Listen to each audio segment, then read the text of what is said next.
প্রথমবারের মতো বিদেশের মাটিতে বসেই ভোট দেওয়ার ঐতিহাসিক সুযোগ পাচ্ছেন প্রবাসী বাংলাদেশিরা। তবে এটি কাজে লাগানোই এখন সবচেয়ে বড় চ্যালেঞ্জ হয়ে দাঁড়িয়েছে।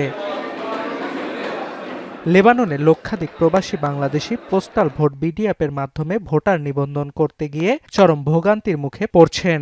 বারবার চেষ্টা করেও মোবাইল নম্বর ভেরিফিকেশন সম্পূর্ণ না হওয়ায় রেজিস্ট্রেশন প্রক্রিয়া মাঝপথেই আটকে যাচ্ছে। প্রবাসীদের অভিযোগ, বারবার স্ক্রিনে উঠে আসছে কারিগরি ত্রুটিজনিত সমস্যা। রেজিস্ট্রেশনের সময়সীমা ইতোমধ্যে 2 দফায় বাড়িয়ে আগামী 5 জানুয়ারি পর্যন্ত নির্ধারণ করা হয়েছে। তবে অনেকেই পাচ্ছেন না প্রত্যাশিত ওটিপি। বিশেষ করে লেবাননের মোবাইল নেটওয়ার্ক ব্যবহারকারীরা সবচেয়ে বেশি সমস্যায় পড়েছেন। রেজিস্ট্রেশন করতে গিয়ে আমরা ওটিপি ঠিকভাবে পাচ্ছি না, সেই কারণে আমাদের এই ভোটার রেজিস্ট্রেশন করা ব্যাহত হচ্ছে।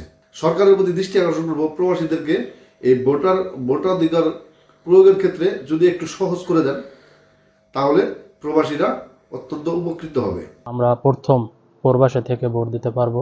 আমরা অনেক খুশি হয়েছিলাম আমাদেরকে এগুলা সুযোগ করে দেওয়ার জন্য, কিন্তু আসলে নিবন্ধনটা আমরা করতে পারতেছি না। আসলে আমরা এখন হতাশা।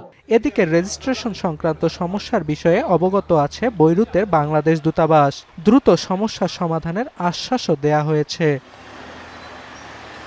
ভোটাধিকার প্রয়োগে বিকল্প রেজিস্ট্রেশন ব্যবস্থা ও হেল্প ডেস্ক চালুর দাবি জানিয়েছেন প্রবাসী বাংলাদেশিরা। এখন লেবানন।